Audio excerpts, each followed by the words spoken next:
कोई शादी करे तो पूछते बच्चा कितना काबिल है, पढ़ा लिखा है, कितना है, क्या है, अम्मा का नाम क्या है, बाप का नाम क्या है, मामू की तरफ, ददियाल की तरफ क्या रिश्ता है, इन्हों उससे ज्यादा पूछ रहे। ये कोई तरीका है? बोलो आप, ये मजाक है। ये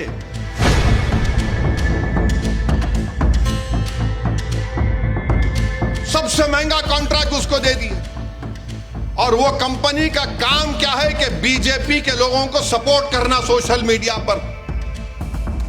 उस कंपनी को दे दिए। हमको हथियार खरीदना है, पाकिस्तान चीन से मुकाबला करना है। अब जंग हो गई तो 2 महाज पर जंग होगी। ये पैसा उजाड़ रहे कंपनी को दे के, हमारे फौज को तो भी दे देना था इतना पैसा जो कंपनी को दिए।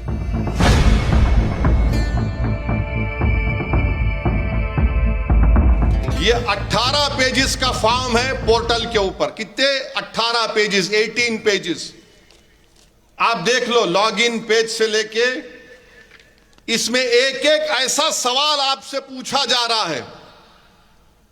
मकसद एक ही है कि आप अपनी प्रॉपर्टी को पोर्टल पर रजिस्टर ना कराएं। नवंबर तक नहीं कराए तो कोई भी वक्फ की प्रॉपर्टी नहीं रहेगी। मिसाल के तौर पर ये आलीशान मस्जिद है, अभी हजरत बता रहे थे 400 साल पुरानी है। इसमें पूछा गया कि इसको कब बनाया गया था, एग्जैक्ट डेट बताओ आप। मेरे पास तो इल्म जफर नहीं है, शायद लौबाली साहब किबला के पहुंचे हुए बुजुर्ग होंगे, साहिब मजार के पास जाके पूछे तो उन्होंने बोल सकते होंगे, मेरे को तो नहीं मालूम। अब 400 साल पहले एग्जैक्ट डेट नहीं, टेंटेटिव डेट बताओ। कहां से बोलेंगे रे प्यारे? 400 साल पुराना कहां से टाइम लाएंगे? ऐसा तो जा तो नहीं सकते ना। 400 साल पुराना चाह लाओ, नहीं कुछ तो कैसा लिखेंगे रे भाई? 400 साल पुराना है। खादरिया सिलसिले के हजरत फरमा रहे थे, 4 बुजुर्ग आकर अपने मुबारक हाथों से इस मस्जिद का संगे बुनियाद रखे। तुम खामखा उनसे छेड़खानी कर लिए चंद्रडू, तुमको नुकसान होगा। देखो अब तो पहुंचे हुए लोग हैं, 400 साल के बाद भी लोग उनका नाम ले रहे। ये हुकूमत करने वाले तुम्हारे दुनिया से जाने के 20 साल के बाद भी तुमको कोई याद न रखेगा इंशाअल्लाह ताला। आप बताओ, ये देखिए, ये 19 पेजेस है, झूठ नहीं बोल रहा हूं मैं। जाके देखो आप, सेंट्रल इनका जो क्या है, ये मिनिस्ट्री ऑफ माइनॉरिटी अफेयर्स उम्मीद, देखो आप 18 पेजेस। वक्फ बाय यूजर, क्या क्या इसमें क्या पूछ रहे देखो आप। अच्छा, इसमें हंसी आएंगी आपको, हंसना नहीं।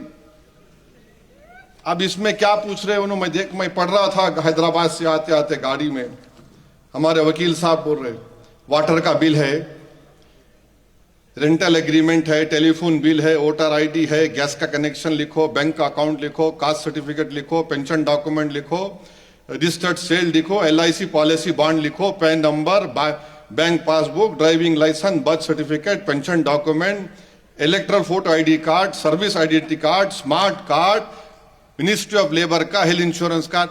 अबे क्या बच्चे की या इसम नवेसी पूछ रहा, क्या तो भी कर रहा है ये।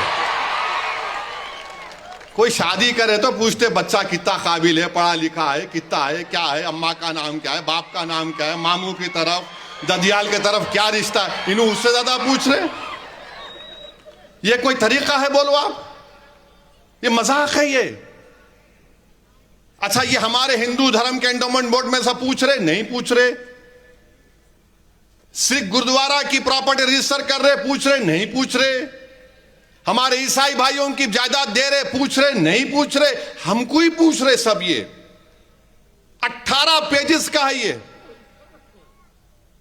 इंतजार भी नहीं करे कि रुकते कम से कम सुप्रीम कोर्ट की छुट्टियां, उसके बाद क्या फैसला आता, मगर नहीं, जल्दी है। और क्या किए, इसका कॉन्ट्रैक्ट एक ऐसी कंपनी को दिया अहमदाबाद की, सबसे महंगा कॉन्ट्रैक्ट उसको दे दिए। और वो कंपनी का काम क्या है कि बीजेपी के लोगों को सपोर्ट करना सोशल मीडिया पर। उस कंपनी को दे दिए। हमको हथियार खरीदना है, पाकिस्तान चीन से मुकाबला करना है। अब जंग हो गई तो 2 महाज पर जंग होगी। ये पैसा उजाड़ रहे कंपनी को दे के, हमारे फौज को तो भी दे देना था इतना पैसा जो कंपनी को दिए ये, मगर नहीं दे दिए। अच्छा अब आप देखो 15 साल से वेमसी का पोर्टल चल रहा है, 15 साल से, 15 ईयर से, उसका क्या होगा? उसको आप इंप्रूव कर सकते थे वेरिफिकेशन प्रपोज करके, उसका वर्क फ्लो इंट्रोड्यूस कर सकते थे आप रेवेन्यू ऑफिशियल को बता के। अब मोदी हुकूमत ने एनआईसी को हुक्म दिया कि उस वेमसी पोर्टल में ऐड एंड एडिट फैसिलिटीज को खत्म कर दो। वेमसी पोर्टल में जो ऐड एडिट फैसिलिटीज थे उसको नहीं होना चाहिए। तब जो वेमसी का ऑनलाइन सिस्टम है, स्टेट वक्फ बोर्ड को परेशानी होगी, 8 अप्रैल से गजट आ गया ये। इसका नुकसान क्या होगा कि जो प्रोसेसिंग मॉड्यूल है, जो लीजिंग मॉड्यूल है, सब रुक जाएंगे। ये वक्फ बोर्ड को नुकसान होगा, स्टेट वक्फ बोर्ड को। चंद्रबाबू नायडू को अगर इतना बोलते मैं आईटी आईटी आईटी, अरे ये क्या होगा फिर? तो मेरे अजीज दोस्तों और बुजुर्गों, इसकी सच्चाई यही है। और फिर इसमें पूछा जा रहा कि आपकी जमीन क्या आदिवासी इलाके में है? अरे भाई, अगर आदिवासी इलाके में है तो क्या संविधान का आर्टिकल 25 वहां पर लागू नहीं होता? 14 लागू नहीं होता? 15 लागू नहीं होता? 26 लागू नहीं होता? 29 लागू नहीं होता? क्या बोलो हमको आप। और कांग्रेस के एक एमपी हैं लक्षद्वीप से, हमदुल्ला सईद उनका नाम है, आदिवासी है उन्होंने, क्या उनके ऊपर लागू नहीं होगा? वो आदिवासी है तो क्या वो अपनी जायदाद अल्लाह के नाम पे वक्फ नहीं कर सकते? वो उनके बाबा 9 बार के एमपी थे, सईद साहब, अल्लाह उनकी मग़फ़िरत करे। आदिवासी है, क्या आदिवासी है तो क्या करना है? भारत के कानून में एक आदिवासी मुसलमान हो सकता है, दलित नहीं हो सकता।